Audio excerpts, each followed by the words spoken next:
It's time to return back to the mini-series for the Gen 3 box art legendaries, and this time we're running Groudon.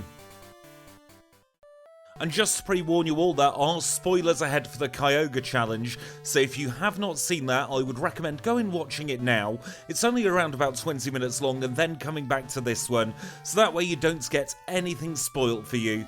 Now, Groudon is the awkward middle child of the three we're running today, and we're going to see fairly quickly that there are some major differences between Groudon and Kyogre that we have to take into account. It's going to start off with the learn set, but also the way we have to play the Pokemon in general is completely different. So as always, we'll start off by taking a look at the stats of our Groudon. We're level 5 with 26 HP, holding a berry, and our two moves are Scary Face and Mud Shot. And then for the stats, we've got 21 in attack, 20 in defense, 16 in special attack, 15 in special defense, and 15 also in speed. So you may have noticed already, we don't have anything that can hit that first mandatory trainer's Pokemon all the way up to level 15. So that means we're going to have to go on the grind to get Struggle.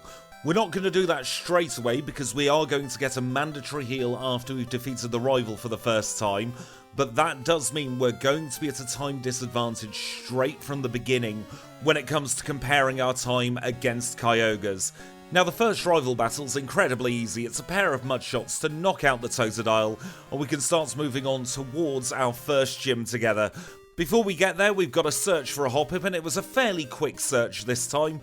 We can then start depleting all of our power points, so we've got to get rid of all of our Scary Faces and all of our Mud Shots, and then we'll be able to take on this first trainer on route number 30. We're not going to go and show the trainer because it was an incredibly easy battle, but then we've got to try and keep our health as high as possible until we get all the way into Falconer's Gym. This in and of itself is a very big time sink. It's around about 30 seconds to get through all of our moves. We knock out the Hoppip, we're still not higher than level 6. We do end up getting to level 8 by the time we face Falconer, and we still have no moves. So we're going to be doing Struggle the entire way through. It's a 2-shot on the Pidgey, and thank goodness this is Generation 2 Struggle. We only take a small percentage of the damage we deal back as recoil. That means we can very comfortably get through the rest of this battle. We grow to level 9 and we obtain the Zephyr badge in 5 minutes and 36 seconds. Let's now move on to Bugsy, the bug type specialist who leads with Metapod. We've got Ancient Power on the learn set by now, and if we know anything about having Ancient Power on the learn set for Bugsy, it means it goes one way and one way only. 3 simple one-shots, we grow to level 16, and we say thank you Bugsy for the Hive badge in 11 minutes and 22 seconds. Even with the struggle, we're on a very, very good pace at the moment. Let's now see how we get on against the second rival battle. This time, of course, he's going to lead with Ghastly. We've got super effective moves for 2 of his Pokemon, so the Ghastly goes down in a single Mud Shot, and we are on to Croconaw. We might as well continue Mud Shotting. It's going to be a 3-shot. Croconaw crits, which was a little bit scary, but we do eventually knock it out. The final Pokemon is Zubat. I misclick and use Swift, but we do knock it out with 2 Swifts to get through the second rival battle in under 12 minutes. Let's now take a trip into Goldenrod City where Whitney is waiting for us. She is our third gym leader together, the normal type specialist who leads with Clefairy. We're going to use an Ancient's Power against the Clefairy, and she Metronome Sandstorm. How very kind of you, Clefairy. Not that we need it to get through this battle, but we're not going to take any passive damage at all, and that just makes the Miltank incredibly laughable. We can knock it out with 2 further Mud Shots, we grow to level 20, we get the option to learn Slash, which we're going to replace in place of Swift, and we say thank you to Whitney for the plain badge in 16 minutes and 16 seconds. Let's now carry on into the Burnt Tower where the rival is waiting for us for a 3rd time. This time, of course, he's going to lead with Haunter. We've got Mud Shot, so it's a simple 1-shot on the Haunter. We'll continue using Mud Shot against the Haunter, and a very lucky critical hit makes sure it's a 2-shot, and the rest of the battle is trivial from here. We'll use Slash on the Zubat to knock it out in 1 hit. The final Pokemon is Magnemite. We've got Mud Shot, it's full-time super effective. We knock it out and we fall through the floor in a time of 18 minutes and 49 seconds. When we fall through the floor, we find ourselves in front of Morty. Morty is our 4th gym leader together, a dual ghost and poison type spectacular gym leader who leads with Ghastly. Ghastly's a one-shot, Haunter's a one-shot, you'll never guess what. The other Haunter is also a one-shot, that just leaves Gengar left to go. We hit it with Mudshot, it connects, we grow to level 26, and we are through Morty in a time of 20 minutes and 31 seconds. And in a change to our normal routing, up next is Jazz. She is of course the Steel-type specialist of Olivine City who leads with a pair of Magnemite. The reason we're taking on Jazz now is because it's going to be a much simpler battle. We can get through this Steelix with no issues whatsoever. She gets herself into healing range, so we just need to use 3 further Mudshots to knock it out, and with Iron Tail perpetually missing, we can grow to level 29 and defeat Jasmine in 25 minutes and 6 seconds. And the reason we do Jasmine there, by the way, is because it's a much safer battle than Chuck. We're relying on flinching strategies for the Chuck battle, because the Poliwrath does of course have Surf. It's never reliable, but we actually got through in our first attempts this time. So we defeat Chuck and earn the Storm Badge in 26 minutes and 7 seconds, and now after a lot of Rocket storyline later, we end up in front of Price. Price is our 7th gym leader together. He is an Ice-type specialist who leads with Seal. We've used 1 Bulk Up, and if you're not familiar with Bulk Up, what it does is it increases your attack and defense by 1. So it's ostensibly the physical counterpart to the Calm Mind move that we saw in the Kyogre challenge. And 1 Bulk Up was all we needed to defeat Price and obtain the Glacier Badge in a time of 33 minutes and 38 seconds. Let's now head into the Goldenrod Underground where the rival's going to ambush us for a 4th and penultimate time. And this time he's going to lead with Golbat. That's great for us because we can use an Ancient's Power and knock it out in 1. The next Pokemon is this pesky Feraligatr. We're going to bulk up once against the Feraligatr and then use Earthquake to make sure it goes down very quickly indeed. We grow to level 37, out comes Sneasel Pleasel. No need to use Ancient Power there, a single return will knock it out. We'll use Earthquake against the Haunter though to guarantee the one-shot. We'll also continue Earthquaking the Magnemite to knock it out in 1. And we are through the 4th and penultimate rival battle in under 40 minutes. 5 minutes later, we end up in front of Claire. She is, of course, our final gym leader together in Johto, a Dragon-type specialist who leads with Dragonair. We bulk up once, and then we get to sweeping. It's a one-shot on the first 2 Dragonair. She sends out the Kingdra. We use Earthquake. It's a very lucky critical hit to knock it out. We finish off the last Dragonair, and we say thank you to Claire for your badge in a time of 45 minutes and 52 seconds. And with that, we have all 8 Jotonian gym badges acquired. Goodness me, what a smooth challenge so far. Let's see if Rival 5 throws any spanners in the works whatsoever. I think we both know the answer's no, but we'll give him the credit of the doubts regardless. His Sneasel did nothing, neither did his Feraligatr. We'll try with his 3rd Pokemon Golbat. We use Return, it goes down in 1 shot. The penultimate Pokemon is Kadabra, again it goes down in a single hit. Magneton's the 5th one, but once again it goes down in 1. Surely he's been saving his best till last. Come on, Haunter, no. It's not going to do anything, is it? We're through the 5th and final rival battle in 47 minutes and 55 seconds. Let's make our way into the league. We're going to say thank you to Kenya, Abra, Psyduck and Paris. You've all been a great help in the Johto region. This challenge would not have been possible without you. We're also going to skip getting our full restores and we're going to go straight into our stats. Level 44 with 163 HP, holding the Scamulet coin with Return, Earthquake, Bulk Up and Ancient Power. 168 in attack, 152 in defense, 123 in special attack, 115 apiece in speed and special defense. Those are the outer battle stats. We'll get a big buff in battle as we'll see now against Will. He's our first league member, a Psychic type specialist who leads with Xatu. An Ancient Power to the face is the order of the day for the Xatu and it goes down in 1. We're going to swap to Return for Jinx because we don't want to waste our Ancient's power points. And then I make a bit of a misplay. Instead of playing for the crits here, I decided to bulk up against the Executor, and he set up a Reflect. Now that's going to slow this battle down ever so slightly. We're still not in danger of fainting whatsoever, but it can mean we take a couple of extra moments to get through this battle. We bulk up to try and pad out time as the Reflect falls. We then 2-shot the Slowbro to get rid of it, and we'll finish off the final Xatu with Return as well. We grow to level 45, we get the option to learn Fire Blast, which we very politely decline, and we are through Will in a time of 49 minutes and 19 seconds. Let's now take on Koga. He's the Poison type specialist who leads with Ariados. We're going to use Return against the Ariados. It's a nice and simple one hit. We'll use Return again against the Venomoth because we don't need to use our super effective moves. Now we're going to bulk up against this fortress, because fortress really can do one thing only, it can go boom. But if we bulk up twice and use an earthquake, it won't have a chance to explode. Then we can use our in-battle 384 attack to just finish off the final 2 Pokémon. So we say goodbye to Crobat and Muck, and we say thank you Koga for defeating you in 50 minutes and 1 second. Our 3rd league member is Bruno, the fighting type specialist who leads with Hitmontop, and Hitmontop is just free setup. He goes underground on the first turn on most occasions, and that means we can set up a bulk up and then we can start earthquaking.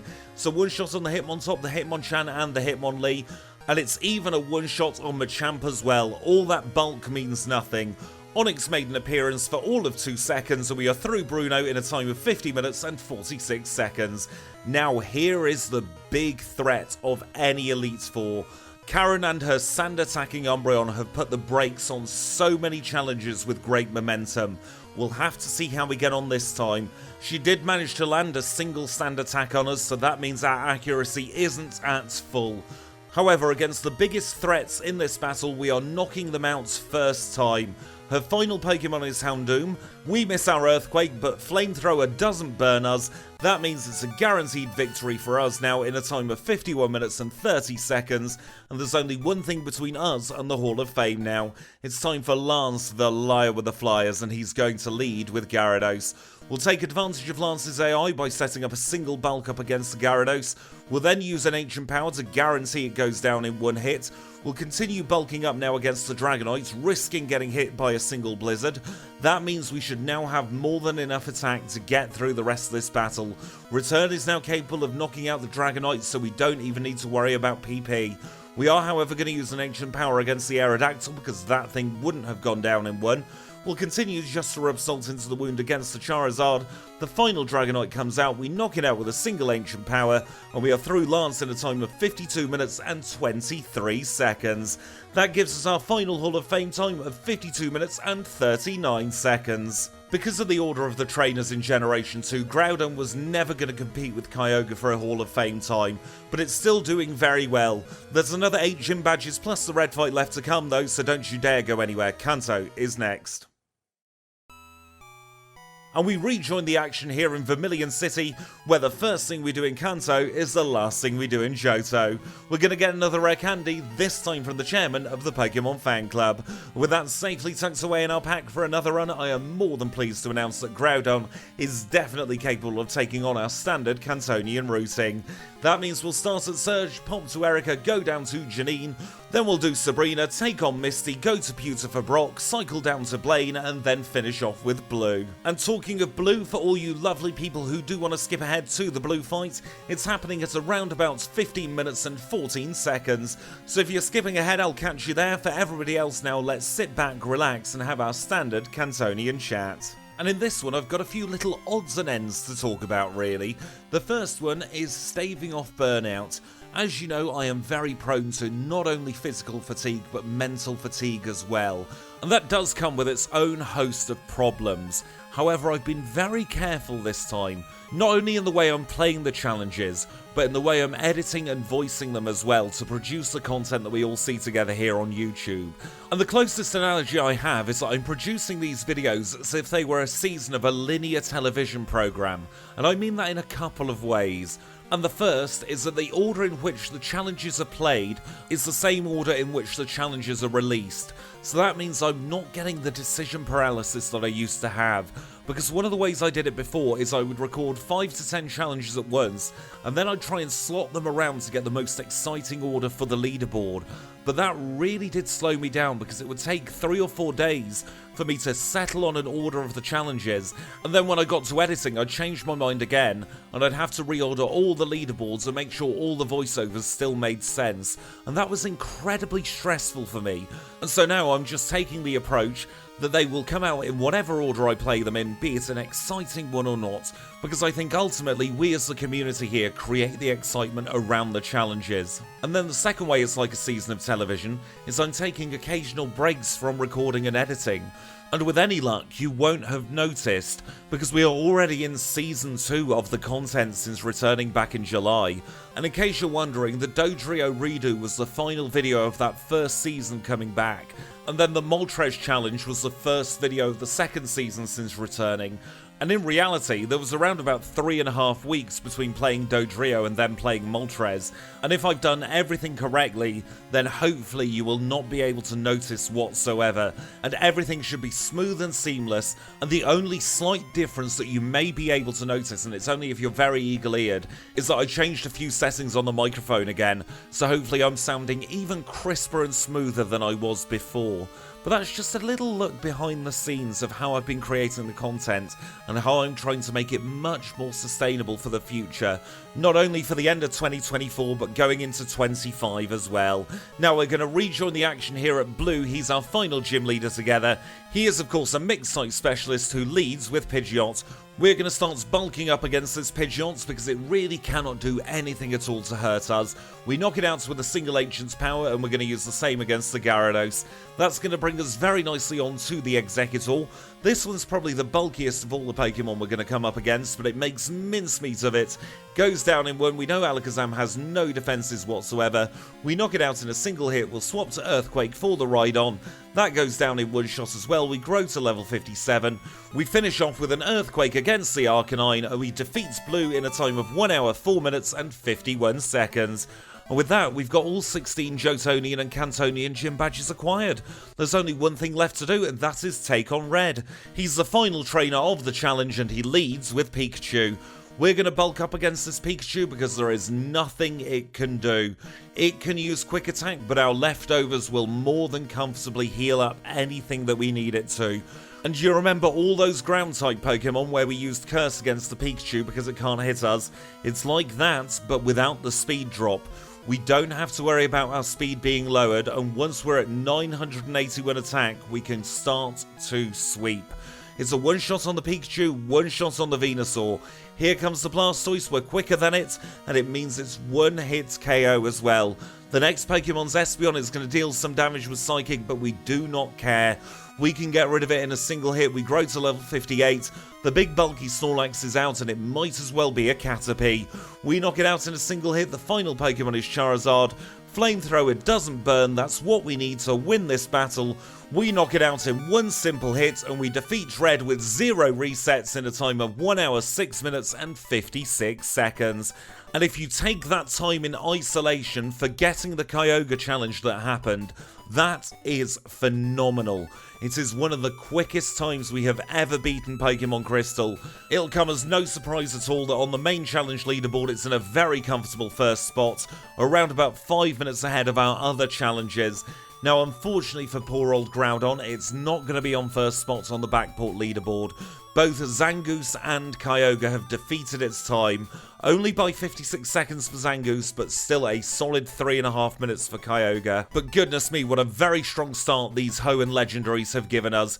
But with that, we are done. So I really hope you've enjoyed this one. If you have, make sure to leave it a like. If you have any feedback, leave it in the comments down below. Subscribe if you want to see more. And until next time, when we're keeping the Gen 2, Gen 3 crossover theme going with Feraligatr and Emerald, I'll say thank you all so much for watching, and I'll see you all very, very soon.